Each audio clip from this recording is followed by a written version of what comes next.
Hello, I'm Jaratha Khan, and bringing you the latest news from Pattaya. After about 12 years, is a decision finally coming on what's going to happen to the Waterfront Condo, the infamous abandoned building at Bali High Pier that many people call an eyesore? Well, maybe. Thanks for joining us, everyone. I'm Adam with the Pattaya News. We appreciate your time.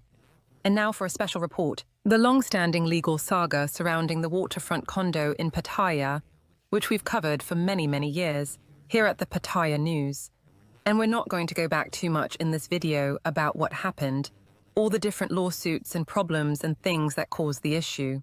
You can take a look on our website, or even our older videos by searching for Waterfront Condo to take a look at that. What we wanted to focus on in this video is a resolution nearing?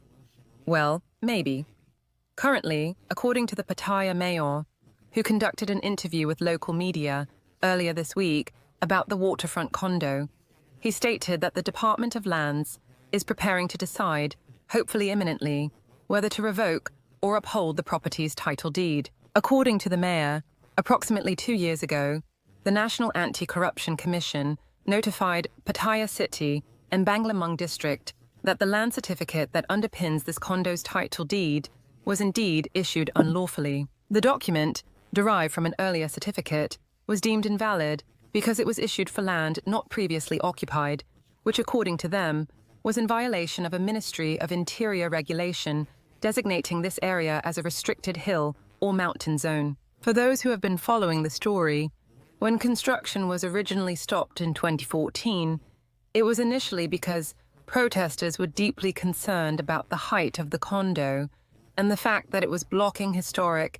and very important to Thai national viewpoints in the nearby area. While Pattaya City and Banglamung District concurred and agree with the National Anti-Corruption Commission findings, and they have declared the land public property, and they want the NACC to demolish the building and to support their quest to demolish it.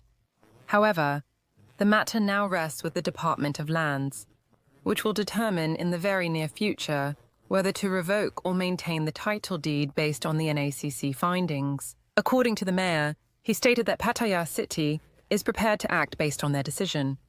If the title deed is revoked, which is looking likely, Pattaya City and Banglamung District will require the building's owner to demolish the structure in accordance with the Ministry of Interior's regulations. If the title deed is upheld, Pattaya City will consider requests to modify the building to allow it to proceed under relevant building control and legal frameworks. However, they also note major public opposition to the project continuing, again, especially from certain environmental groups, and lawsuits that could further impact this option and drag the matter out longer. There's also concern about whether the building's owner would pay to demolish it or if, another problem that this building has had, if the city or another entity would have to pay to take it down. In the interim, Pattaya City has prioritized safety measures around the condo, working with the owner to prevent debris from falling and endangering residents and tourists. And of course, this issue's drawn significant attention, with a senator previously raising questions about the project's progress,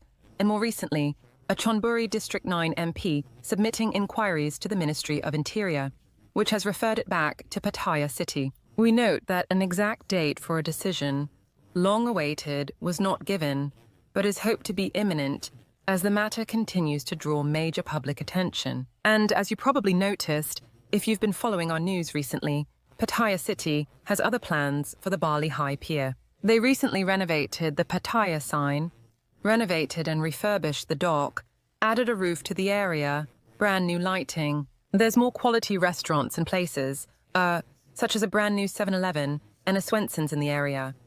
And basically, the long-term vision is not to have a condo and residents that could potentially be complaining about noise and traffic, and more traffic conflicting with residents and tourists and people coming from the pier, but to provide shopping, restaurants for people going to the nearby islands and visiting the pier instead. Ultimately, though, the fate of the building is still a big question mark, and we will keep you updated here at the Pattaya News for as long as it takes. Tell us what you think about this in the comments. And yes, we're aware that this is not the only building in Pattaya that has similar problems, but it is arguably the most noticeable due to its location.